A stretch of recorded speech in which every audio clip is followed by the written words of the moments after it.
Living Legacies. I'm Tom Morrow, your host, and today we've got a special guest with us, Bill Arballo, former mayor of Del Mar, longtime newsman, longtime public relations man, longtime friend. Bill, welcome to the show.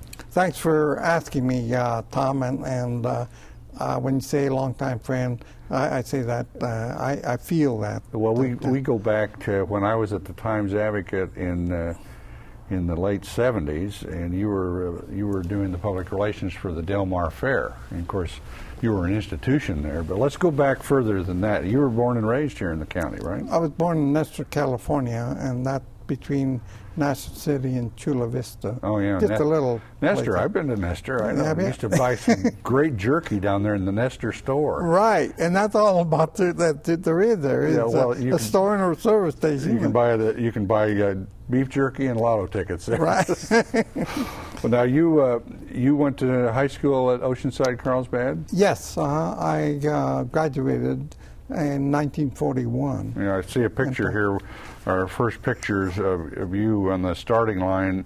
You ran track at Oceanside, Carlsbad. Now, you ran a rather interesting something that isn't even done anymore. Well, it was a 3/4 mile, 1320 we used to call it. 1320. 1,320 yards.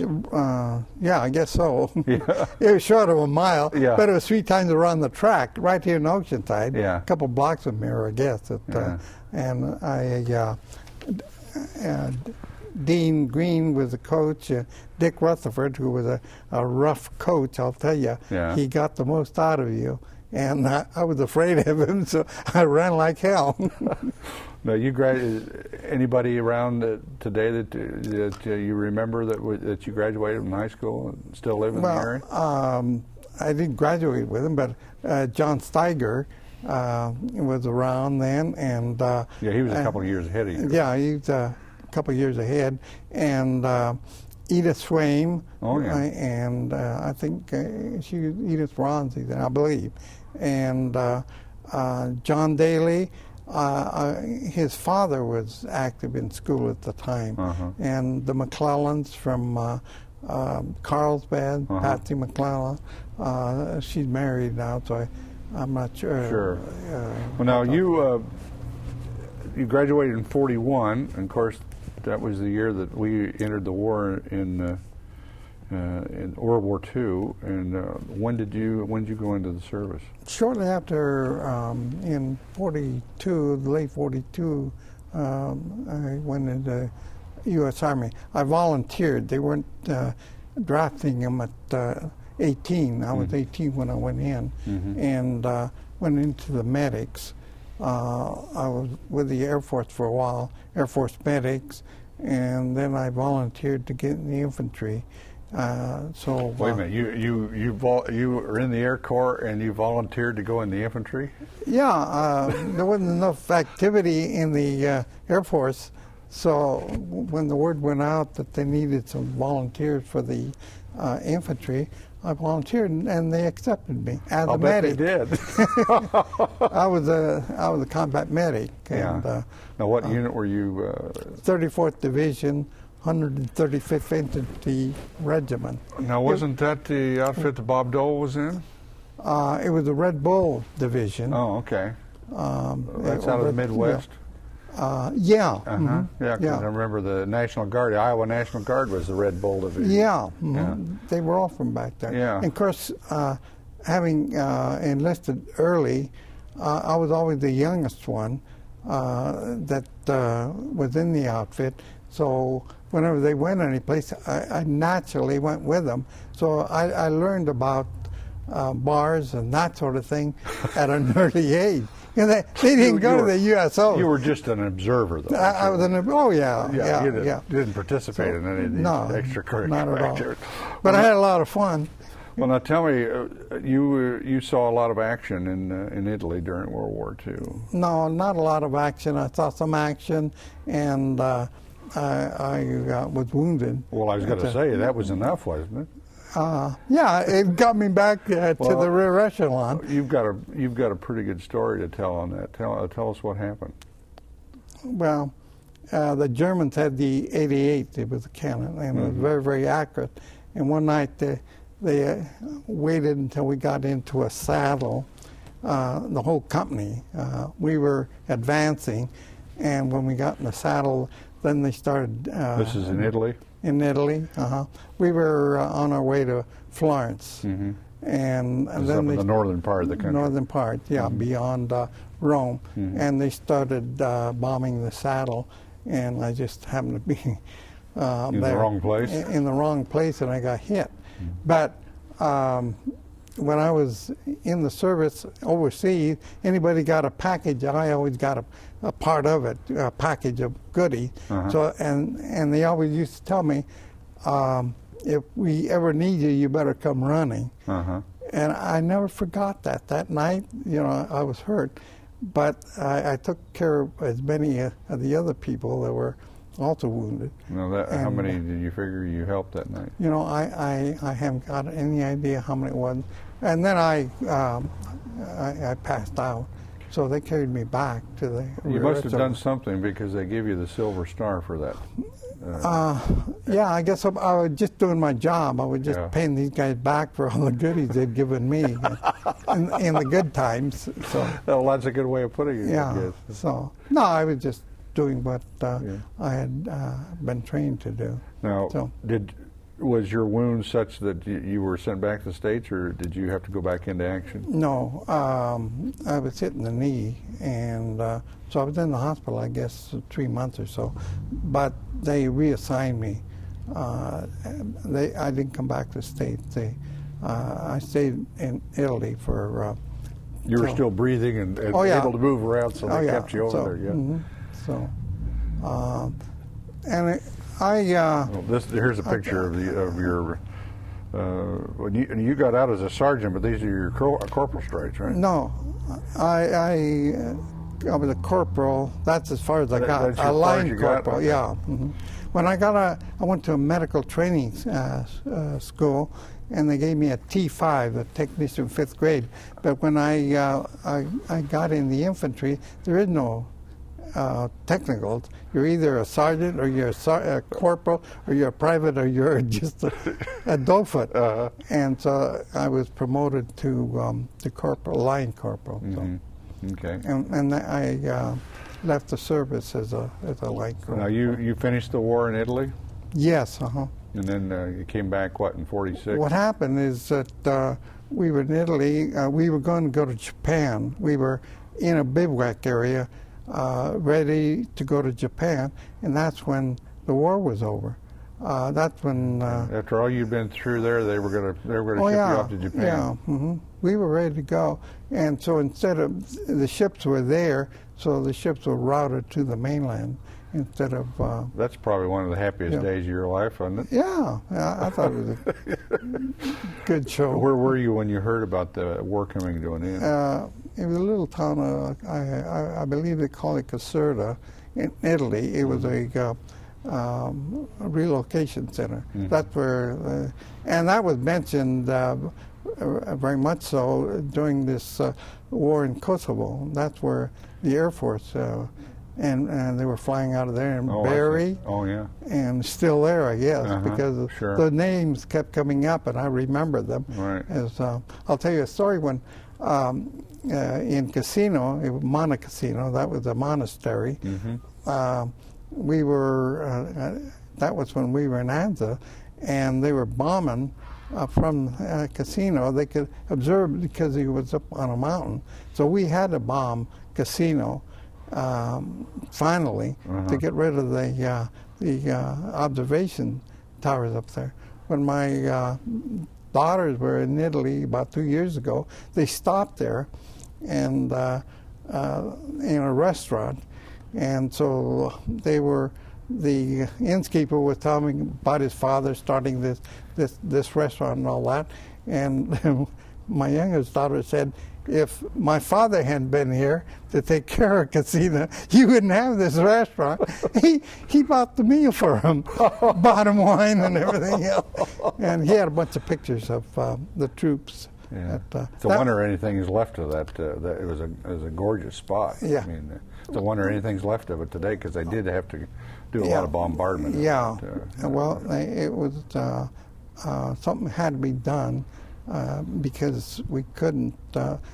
Well, they could see everything that was happening down below. So very strategic position. Mm-hmm. Where did you? So what did you do when you got out of the service? I was going to be a pharmacist, and I went to USC, which is very highly accredited for School of Pharmacy. And then I got cold feet, and I figured, well, why do I want to stay in medicine? So I came back to Del Mar, and Barley Bray, who owned the San Diego Citizen, asked me if I'd like to do odd jobs there at the paper, you know. And there are a lot of odd jobs to do in a weekly newspaper. Oh, yeah. You know that. Because he knew me because I used to send letters home to my family, and they were giving them to the paper, and he was running them. And so I never got any royalty for that or anything. But anyway. Well, you got a job. Yeah, I got a job. I mean, he said, just doing odd jobs. So I learned how to work a linotype. I could do a gallon an hour. You know, that's a machine that you type on lead. And how to run those the press. Those things are in museums today. Yeah. And my typewriter is from that era, and I still use it. And I think you've got a picture of it someplace. We've got a picture of it right here. In fact, this is what year was this? That had to be in the 70s, I believe. But that typewriter is the one that. Oh yeah, I still use. Looks like an old. It's Underwood. A Royal. It's a Royal. Yeah, and I got that through the GI Bill. You remember they? Yeah, you were. If you were working in that kind of a business, you could buy some tools for the industry you were working at. So, you're back in Del Mar. You're working at the Citizen. Your life then starts going in many different directions. I left the paper and the Citizen because Eddie Reed and Walter Dotchie were doing the fair, and they talked me into going to work for them. And then when Eddie Reed, the late Eddie Reed now, had to go to work full-time for Del Mar Racetrack, I inherited the fair job.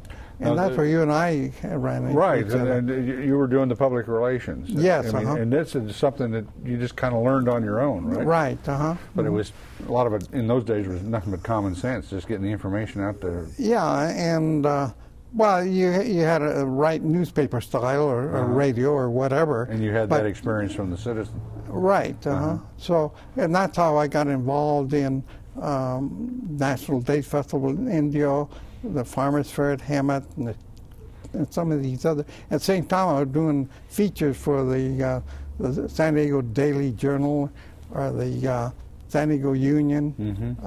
And when I was overseas working for UPI, I did quite a bit for Copley News Service. I'm smiling because overseas was where?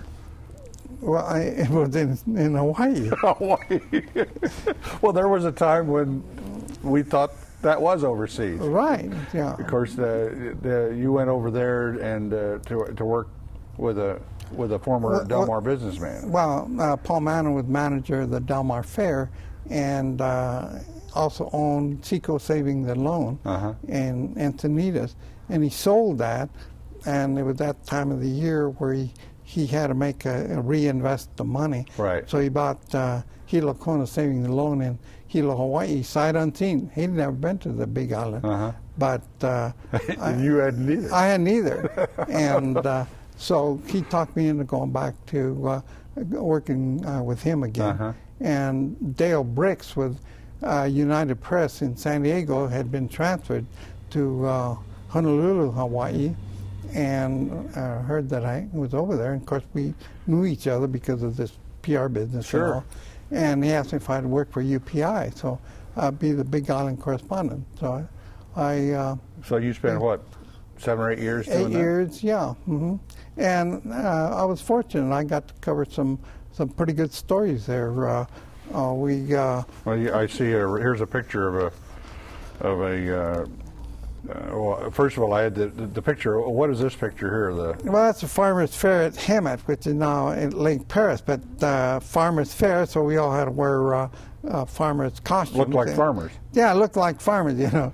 And then, you can tell that I'm a farmer by the looks of that hat there, you know. Now, who are these two guys out there on this lava field? These are astronauts, and you remember Apollo 13 had some problems in Hawaii, and they went to, all of the astronauts went to the Big Island to train for 3 days, because before they got to the moon, they figured that the lava flows were the closest thing that run into when they got to the moon.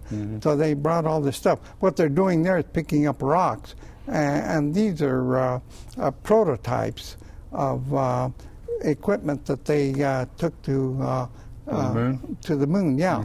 An interesting sidebar on that, you know, all these carriages that the ladies have now instead of the four-wheel buggies. The astronauts took a prototype of that to the moon. It could break down, they're very light, and so they can, you know, in small space. Sure. And from that came these modern carriages for the kids. I'll be darned. Yeah. The original one, they had a little basket, and they threw the moon rocks into Right. them. Right. But they used them they used them in the lava fields of Hawaii because it was rough terrain, and they'd tip over and this, that, and the other thing, and so they would get to develop these things to their liking. Now here's a picture of a well-known character. You're interviewing. It was Vice President Gerald Ford at that time? Correct, yeah. That was a week before he became president. This was still in Hawaii? That was taken at the Mauna Kea Beach Hotel by a UPI photographer, and I don't like to take pictures or be in pictures, but he said, get in there. This photographer, he said, he's the president. Next week he'll be the president. Yeah. So you had known, you knew at that time that Nixon was going to resign? Well, there was a lot of talk of it, but they knew, the Washington Press Corps knew what was going on. What was going on. They knew that the following week, just like he said, he's going to be the president next week. And he was. Yeah. And but that's how I got involved with that. And you can see that the security then was very, very loose. Yeah, I guess. You know. Well, now what year did you come back from overseas? Yeah, about 1974, 75, something like that. About the time this picture was taken. Well, now here's a picture of you with a bunch of mayors, former mayors of Del Mar, and you're among them. Well, I'm the third one. You're the third one from the left. Now, John Barr or Tom Douglas was the first mayor of Del Mar, and then John Barr. And then I was the third mayor of Del Mar. Now, were you in those days? Were you elected to the council and you just took turns being mayor? Or is that how it worked, or were you elected? No, it wasn't necessarily terms. You elected, but you didn't succeed necessarily. Yeah, you elected from the council. Yeah. Now, what year were you on the council? In the early '60s. So this is before you went overseas. Correct. Okay. Yeah. Right. Okay. I went overseas. The interesting thing, you know, what we're spending now on campaign to be elected, I spent 63 cents for my election. And you spent 63 cents? That's what did you spend it on? Well, my daughters were the campaign managers, and they ran out of stamps. They went running up to the post office, you know, and bought stamps. And 63 cents worth of I fired them right after, and I was elected. You fired your own daughters? They did everything. They ran the mimeograph. It was a mimeograph machine. Were they the ones that talked you into running? No, some people in Del Mar. But you weren't going to spend any money. I wasn't going to spend any money. Oh, that's and funny. They delivered the leaflets all over Del Mar and everything. Well, now, here's a picture of you and your wife, and these are your two daughters? Two daughters, Loretta and Teresa, and a granddaughter, Elizabeth. Now, what year was this taken? That had to be sometime in the 70s. So that house is the Alvarado House, which is now owned by the museum at Del Mar, and it sits on the fairgrounds at Del Mar. It's open every fair as a historical home.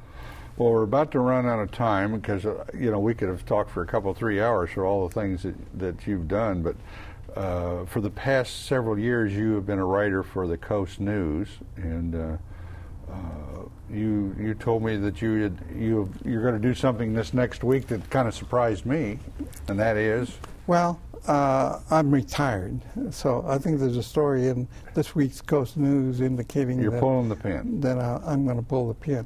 That's so that I can travel and not have to worry about a deadline of having to come back a certain day or anything. I can go and come as I want. So this is it. This is. You're not gonna send any missives on your trips. You might send something back. You never know.